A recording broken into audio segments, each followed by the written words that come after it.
And you know, Obama talks about change, but if they want to find about real change, they're going to have to come to our rally.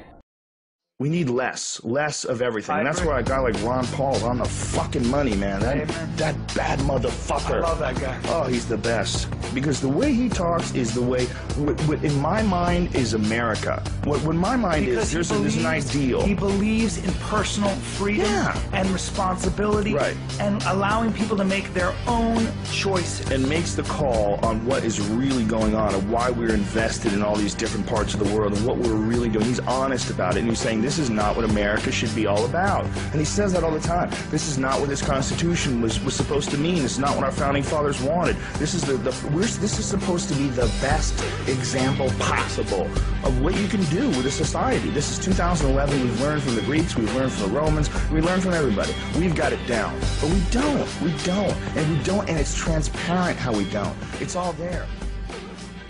Because his belief in the Constitution and his belief in what America really should be, that we shouldn't be the police of the world, that we shouldn't be wasting all our resources in all these different countries, that we should be strengthening up our country, our inner cities, our structures, our business, our manufacturing, pull all that resources in and stop giving it to all these fucking gigantic war companies, because that's what they are. They're war profiteers, and the war profiteers have hijacked the whole system, and the pharmaceutical companies have hijacked the fucking drug laws. It's pretty amazing watching the debates, and anybody that speaks that besides Ron Paul, it's like total bullshit.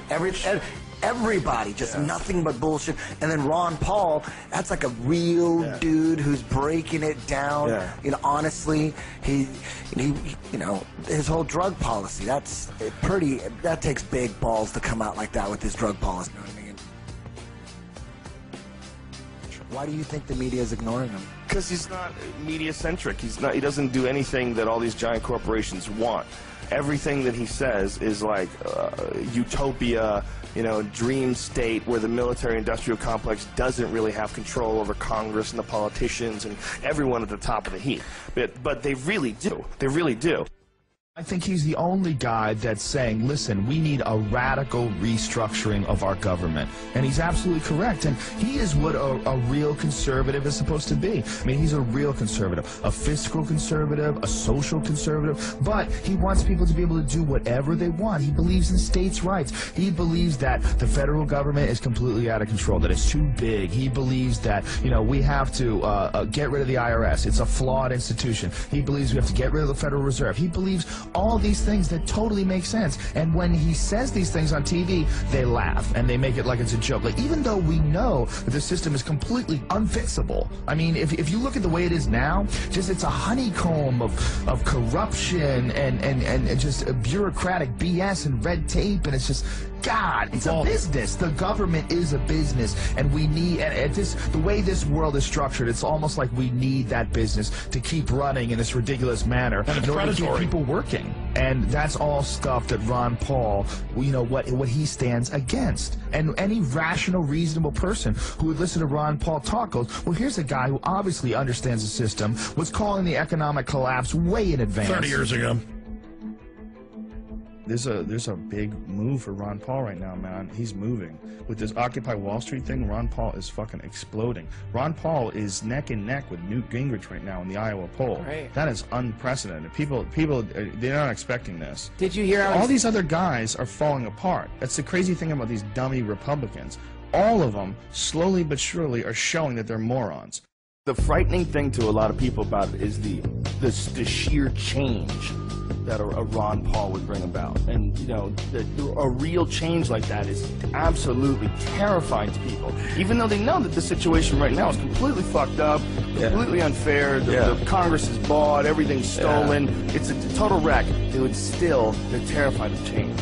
They're terrified. Not so much anymore. You got to get beaten into a state of reasonableness. You think it's at the tipping point? We're at the collapse of human industrial civilization since 2008. You know, that the world has turned inside out several times. It's getting nothing but worse. And people are, you know, one of the best lines I heard out of the Occupy movement was somebody was asking, the protesters are moving along in New York, and they said, what are you protesting? And this really attractive, smart woman says, everything. Everything. Everything is corrupt. Everything is a lie. Everything is bogus. And, you know, there's a lot of us that can see that, because that's what we're fighting about now. When we want to get Ron Paul elected, that's what we're fighting about. It stops when the people wake up to the point and says, this has got to stop. And Ron Paul is bringing that aha moment. You know, like the emperor's new clothes, when everybody in this country looks at every other sane person in this country and says, Jesus Christ, this is all corrupt, crooked, we're not... And all of a sudden we all see it. When you were on Leno recently with Ron Paul, I saw it, the great segment. I mean, like, ooh. When Ron Paul said, now the White House is trying to tell us that Iran had something to do with 9/11, well, that's what they... And the audience went berserk. Yeah. The collective consciousness and they're waking up. Everybody here is like filled right up to here, right now, and they're just ready. And really, that's why I think Ron Paul's such a threat right now. If he wins with a landslide, it's now Democrats and Republicans no more. It's Ron Paul and the Democrats and the Republicans. We got a whole new paradigm. Wow. We got to get the truth out. That is what we need.